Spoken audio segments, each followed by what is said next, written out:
नमस्कार सांग मैंने आज है संडे संडे दिनटा गरम गरम आलुदम दहीबर स्टार्ट हो जाता संडे थिला जेहेतु तो समस्त ठीक कले आज पखाड़ खिया हम तो तापर मो रोषे घर पूरा बिजी हो गली भेंडी रे बेसर देकी भाजवा आउ माछरे भी बेसर देकी भाजवाटा मुझे करूँ हाँ आलू बाइगण भर्ता भी दही पखाड़ सहित बहुत बढ़िया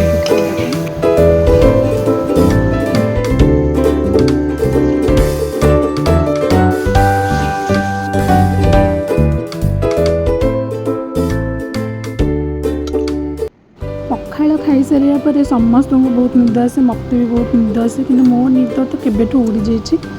मो पुओ को खुआली पापा आ सी केमती हसुँच देखते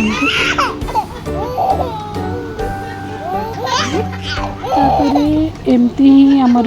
संडेटा कटी तो आपण को केमी लगे मोर ये छोट मिनी ब्लॉग टी कमेंट कर निहाती जनइबे गुड नाइट।